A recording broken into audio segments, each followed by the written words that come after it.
In those woods, we were never alone. I had always desired to leave the city behind. The continual buzz of stress, the congested streets, and the never-ending noise. Emma, my wife, felt the same way. We dreamed of a peaceful life where we might cultivate our own food and live together 4 years, simply, and take in some clean air. Therefore, it felt like fate when we discovered an inexpensive piece of land in the Oregon forest. The agent cautioned us that it was far away, 3 hours from the closest town, and on a narrow dirt road that hardly counted as a path. We were unconcerned. After selling the majority of our possessions, we purchased a used RV and relocated there with our scruffy mutant dog, Rusty, who enjoyed chasing everything that moved. We were prepared to embark on our off-grid journey to construct a hut and live independently. However, right now when we arrived, there was something strange about the area, like if the forest was observing us. The terrain was breathtaking.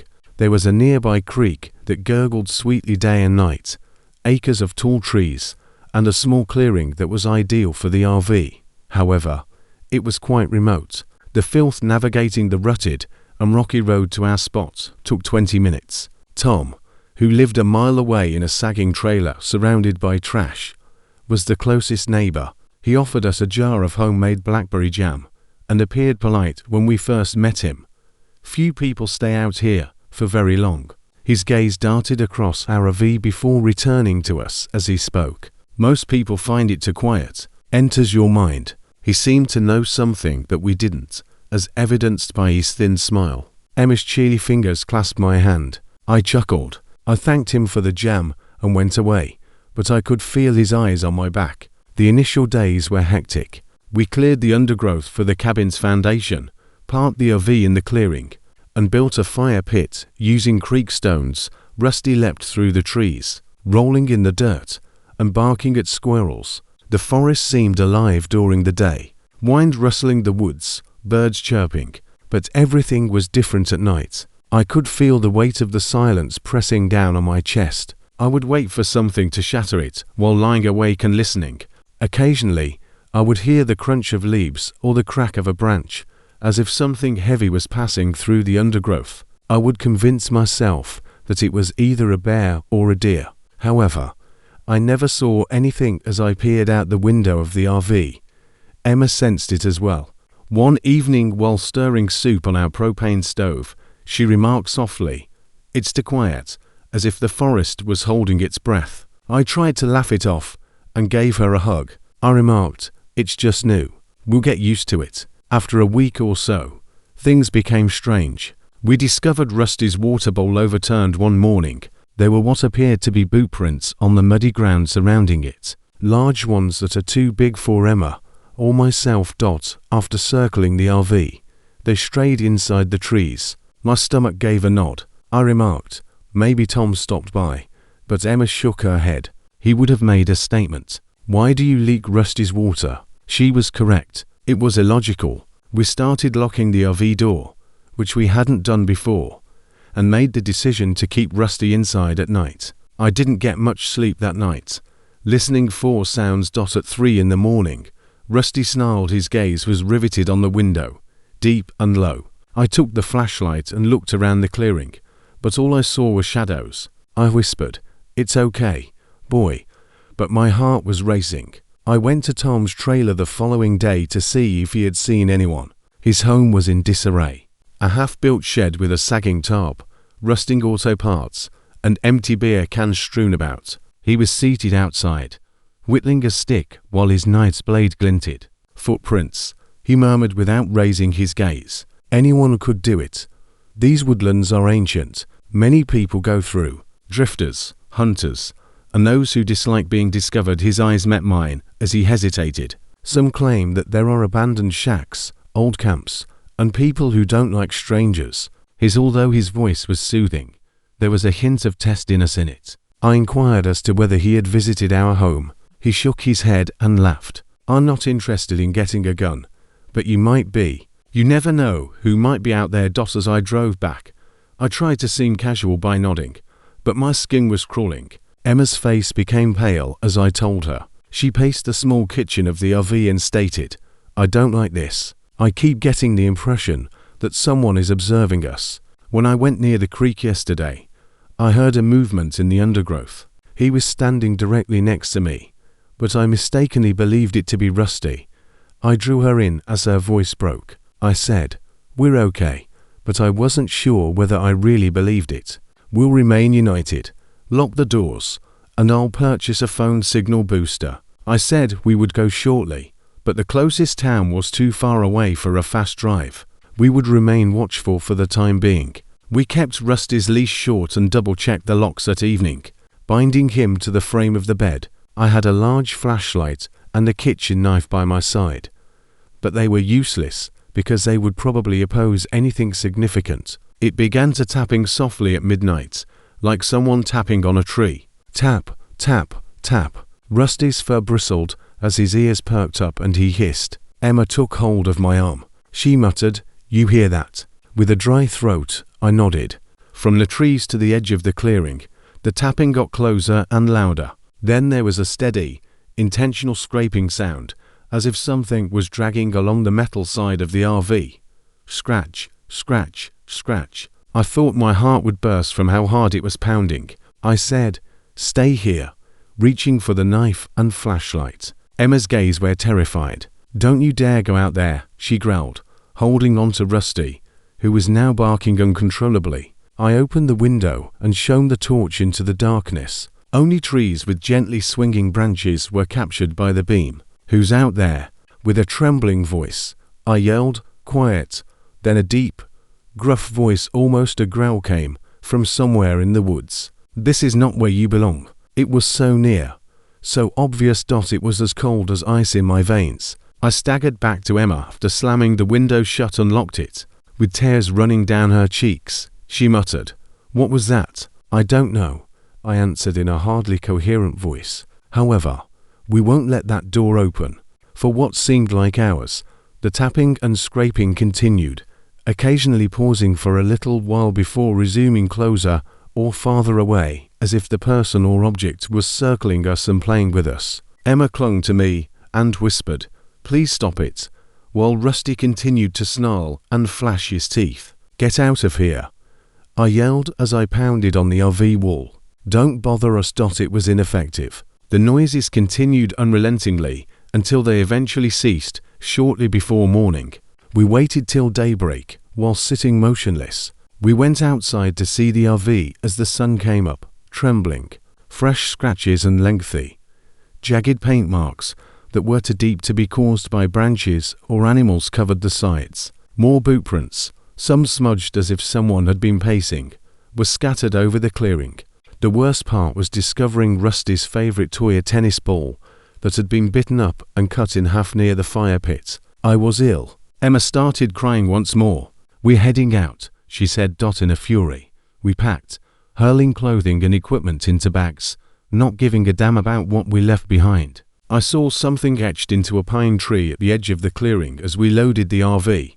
A circle with 3 sharp lines sliced through it is a rough symbol. Yesterday, it was absent. I felt sick to my stomach, but I remained silent to Emma, clutching Rusty like a lifeline.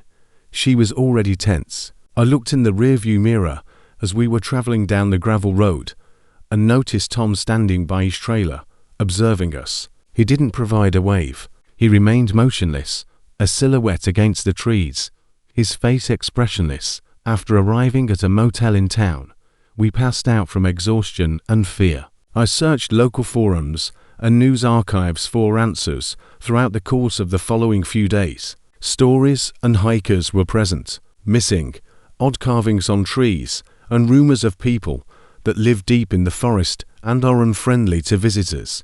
A group of drifters who had been seen roaming between abandoned cabins over the years and leaving marks similar to the one I'd seen were referenced in one post. They were unknown to everyone, and the police seldom looked into. Too little evidence, too far away. A couple who had abandoned their off-grid homestead after discovering similar scratches on their trailer and hearing voices at night was described in another piece. We seem to have avoided something sinister. We never returned. For all I know, The RV and our aspirations to live off the grid are still out there. Now that we're back in the city, we live in a tiny apartment where the sound of traffic is safer than that oppressive quiet. I occasionally awaken at night. I could hear that tapping in my head. Tap, tap, tap. Emma doesn't discuss anything, but Rusty stays near her as if he knows something we don't, and she keeps a light on while she sleeps. Who or what was circling our RV and muttering in the darkness is still unknown to me, but I understand that we weren't in those woods by ourselves. Furthermore, I doubt we ever would have been.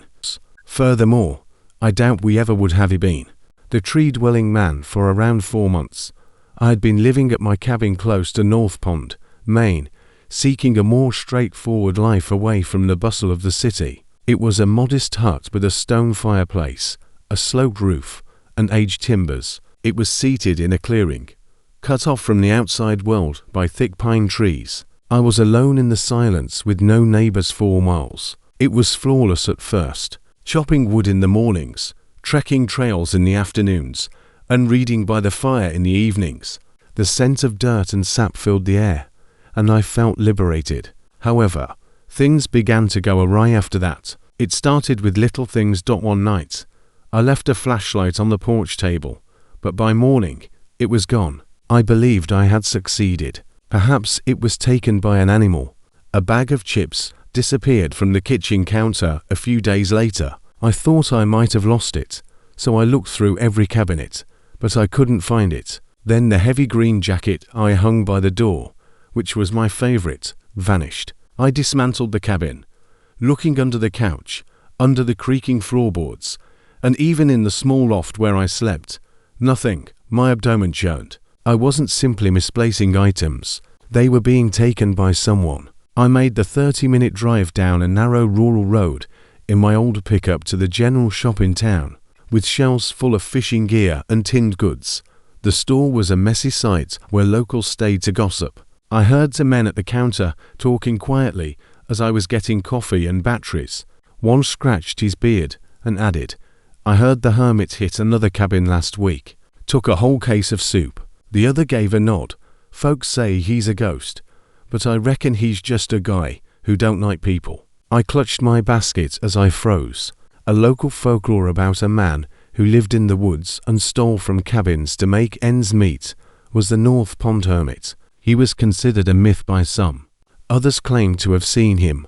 Behind the counter, a woman leaned in with coffee stains on her apron. Although he doesn't harm anyone, it is unsettling to know that he is observing. My skin tingled. Was he observing me? I was still uneasy when I got back to the cabin. The shadows cast by the trees seemed heavier and closer. I looked at the windows. Basic latches. Both the front and rear doors have weak locks, making them easy to jimmy. It wouldn't take much work for someone to want in. I replaced the old locks with hefty ones and placed an online order for a motion sensor alarm, a tiny white unit that shrieked if anything moved close by. Deadbolts.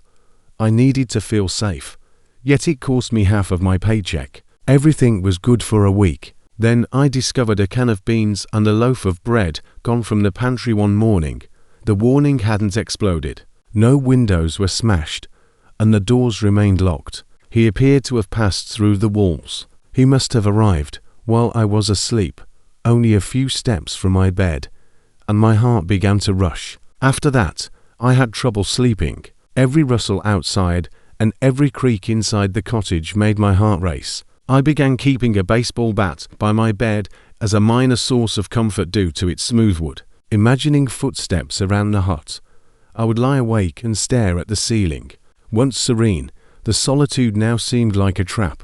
I thought about leaving, but I had given this place my everything, my fantasies of a more peaceful life, my savings. Since I wasn't prepared to give up, I made the decision to capture him. I once sat in the dark living room with the bat on my lap after turning out all the lights.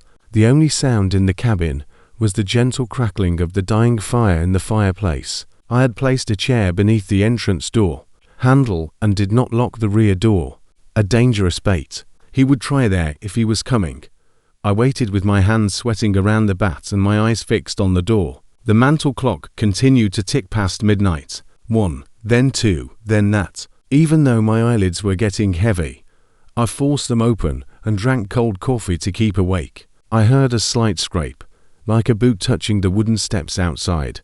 Just as I was about to pass out, the doorknob jiggled slowly and deliberately before turning, and I gasped. With a gentle elegance that suggested he had done this 100 times, a figure slipped through the back door as it creaked open. He was skinny, his body engulfed in ragged clothing, a torn jacket, duct tape-patched jeans, long, oily hair that flowed over his shoulders, and a disheveled beard that obscured much of his face. I was pressed up against the wall in the corner, but he was blind to me. Silently tapping the floorboards, he made his way to the kitchen and began searching my pantry and taking out a soup can. I was certain he would hear my heartbeat because it was so loud. I took a trembling breath, grasped the bat, and moved forward. Just stop there. My voice cracked more loudly than I intended. With the can in his fingers, he froze and slowly turned to face me, his eyes sunken and wide. They were simply exhausted, as if he had witnessed too much, rather than furious or frenzied. We merely looked for a while, the air heavy with strain. With shaking arms, I raised the bat. "Who are you?" I tried to sound tough as I demanded. He just stood there holding the soup without responding. More than any threat, his silence made me uneasy. "Why are you stealing from me?" I said as I moved in closer. "I live here. You can't simply enter." His voice sounded raspy and quiet, as if he hadn't spoken in weeks. "I'm not trying to frighten you. All I need is enough to get by." His remarks were like a strike to me. He wasn't some monster, just a frail, worn-out man surviving in a manner beyond my comprehension. I slightly lowered the bat. "Are you the recluse? The man from North Pond?" His eyes fell to the ground as he nodded. "They refer to me as such." My thoughts were racing. A part of me noticed the desperation in his stooped shoulders and the little trembling of his hands. But another part of me wanted to call the authorities and have him taken away. He appeared lost rather than dangerous. I said, "Why my cabin? Why keep coming back?" "I know when you're gone," he murmured. "You head into town every Tuesday. Then. It's simpler." A shiver went through me. He had been observing, picking up on my pattern. My voice trembled as I responded. "That's not okay. I'm terrified of you. To reside here." He almost begged. "I don't want that. All I have is the woods. I have no idea how to live any other way." His remarks calmed me down. Even though I should have been angry, he didn't steal for amusement. He was making it. I inhaled deeply. "I'm still holding the bat, but it's lower now. I don't want to harm you, and I believe you wish to harm me. But this must end. What if I left you some food outside so you wouldn't have to break in?" His eyes grew wide, as if the concept were unfamiliar. "Would you do it for me?" "Yes," I replied, speaking more steadily, "but only if you swear not to enter again." "Deal." After a moment, he nodded. "Deal." I gestured toward the door. "Proceed tomorrow. I'll leave a box on the porch. Food, perhaps some clothing, but please leave this place." Slowly and carefully, he placed the soup can on the counter and turned back to the door. With a hushed thank you, he slipped out into the night. "Come on." With my hands still shaking, I hurried to lock the door before collapsing onto the couch and letting the bat fall to the ground. I left a cardboard box, tuna, canned beans, a loaf of bread, and an old sweater that I no longer wore on the porch the following morning. It was gone by daybreak. I began giving food and perhaps a blanket or pair of socks every week. Once, the break-in was stopped. I thought I heard a faint thank you borne by the wind as I laid down the box. However, nothing was visible as I peered into the trees, merely shadows. The fear persisted even though I never saw him again. I wondered if he was still out there observing every creak of the cabin and every snap of a twig outside. I checked the locks twice a night and kept the bat beside my bed. Once my haven, the woods now seemed alive with secrets. Nevertheless, I stayed because I was determined to succeed in this place. However, I will never forget that evening, or the guy who survived by living like a ghost boundaries of my, In the wild world, you're not alone. I had been living in my cabin for about 7 months, tucked away in a forest, with a 40-minute journey down a twisting dirt road to the closest town. I had desired this privacy, a respite from the clamour of metropolitan life. The cottage had a tilted roof, worn wooden walls, and a stone chimney that, when I kindled the fire, spewed smoke. My days were straightforward, cutting firewood, watering a vegetable garden, and transporting water from an adjacent stream. I had developed a routine and found solace in the beat, up until it didn't. The location felt like mine. It began with small things. One morning, in the soft dirt surrounding the hut, I saw footsteps. They were large, heavy boots that stopped close to the windows as they circled the house. It was a lost hiker, perhaps someone inquisitive, I told myself. However, the prints returned the following day and the day after, appearing consistently as though someone was observing the area. Every time I stood on my porch and looked out at the trees, my stomach knotted, because the forest was so dense that it swallowed any indication of who might be out there. Went outside. Then my shovel vanished. My tools were stored in a tiny shed in the back that was secured with a rusty padlock. I thought I had left it in the garden, so I looked everywhere, but it wasn't there. My hatchet also vanished a few days later. Even in the middle of the day, I could sense eyes on me. Things worsened at night. Outside, I would hear sounds like crunching leaves and deliberate, unhurried steps. Heart pounding. I would lie in bed and tell myself it was either a fox or a deer. However, the rhythm of the steps was too cautious and too human. A man appeared one afternoon. I saw him come out when I was cutting wood, moving in the direction of the cabin from the trees. He wore a soiled jacket that hung loosely on his body and had oily brown hair. His hands fidgeted in his pockets while his eyes glanced around. "Hey," he said, pausing a little distance away. My name is Tom. Live a few miles away. Do you have any copper? Do I need it for my daughters? Something related to school." His narrative didn't feel comfortable. He refused to look me in the eyes, and his voice was tremulous. I held my distance and tightened my grasp on the axe. "No copper," I answered, attempting to sound composed. "However, I have several old car batteries in the shed. Those are yours to take." His expression flickered. Something flashed briefly, perhaps excitement or something more sinister. He gave me a nod, waited for me to retrieve the dirty batteries from the shed, and accepted them without saying thank you.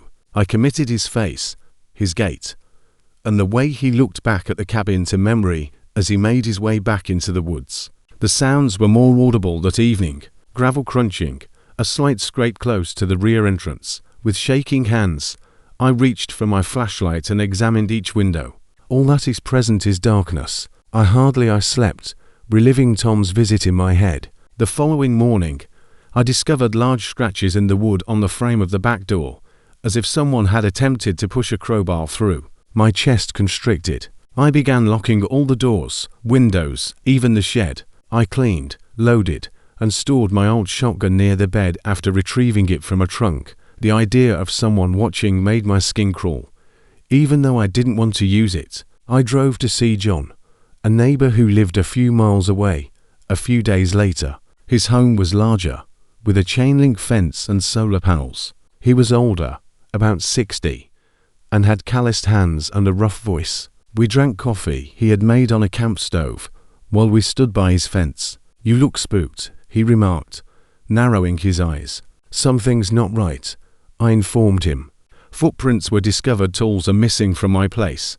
Marks were placed on back doors. I met Tom, who was requesting copper. Seemed strange. John's expression stiffened. "Tom, I've never heard of him. People don't just walk up and ask for things. You must use caution. We are too distant from town to get assistance right away. Invest in some motion lights, perhaps a satellite-based phone. Verify your whereabouts each day. We watch out for each other," he said after pausing. "You call because you need me." His comments were helpful, yet the anxiety stayed put. I looked for fresh footprints and more pry marks in the cabin twice a day. When I was at home, a window lock had some minor scratches on it, as if someone had tested it. I began waking up at every sound, sleeping in fits. I heard it one night at around 1 in the morning. There was a creak inside the cabin, not outside. My heart stopped. I remained motionless, straining their ears. There was another creak, followed by a gentle shuffling sound from the living room. With sweaty hands, I reached for the shotgun and crept out of bed. It was chilly beneath my bare feet. I took my time, staying away from the boards that I knew creaked. Tom was crouched over my desk in the living room, rummaging through drawers as moonlight streamed in through the window. My flashlight was strewn with papers, knocked to the ground, its beam slicing through the space. He was pulling out any metal object, a screwdriver, a little knife, even a spoon, while muttering to himself in a low, desperate voice. The floor creaked beneath me as I moved forward, and his head glinted in the darkness as he whipped up, eyes wild. We merely gazed for a moment while my heart pounded in my ears. I raised the shotgun and yelled, "Get out," in a trembling but loud voice. At this point, he froze, holding a screwdriver in one of his half-raised hands. With a loud voice, he muttered, "I wasn't going to hurt you. I simply needed things for my girls. Get out." I yelled as I moved in closer, the rifle now steady. With his eyes fixed on the barrel, he staggered back before turning and running for the back door. He cursed under his breath as he struggled with the lock, then yanked it open and running into the darkness. With my hands shaking so much that I dropped the key, I bolted to the door and slammed it shut. I listened as the trees engulfed him and his footsteps faded. After that, I didn't sleep. I searched the entire cabin and discovered the window he had entered through, which I had neglected to lock, with the latch bent open. A trail of dirt and some crumpled papers were left on the ground by him. How near he had been, and how long he might have been inside, as I slept, made my stomach turn. I called John at first light. His truck rattled up the path as he approached. He looked at the window and remarked, "You're lucky. It might have been worse. You did a good job of maintaining your position." I remarked in a tight voice, "Doesn't feel good." "What happens if he returns?" John stated bluntly that he might obtain cameras, lighting, and a way to call for assistance. "We will also remain vigilant. Out here, you're not alone." I worked tirelessly to secure the location the following week. I put in motion-activated lights that cast a bright illumination throughout the yard. I set up an inexpensive security camera that I purchased to record the porch. I had a satellite phone that I kept charged next to my bed. I began going to see John and other neighbors more, exchanging my birds' eggs for their counsel or extra tools. They narrated tales. Some who had experienced intruders were lured to cabins similar to mine because they believed we were easy pickings. A truck was stolen from one man. Another discovered a visitor dozing off in his shed. It wasn't only me. Although I still reside here, things have changed. The woodland no longer feels like a haven. Every twig snap and rustling creates my heart is racing. Every day, I review the camera footage, look for footprints, and double lock everything. Leaning by the door, the shotgun remains loaded. I desired independence and a life according to my own rules. However, I discovered the truth. You're never as alone in the outdoors as you may believe. There is always someone observing, waiting for you to make a mistake. Observing, waiting for you to make a mistake.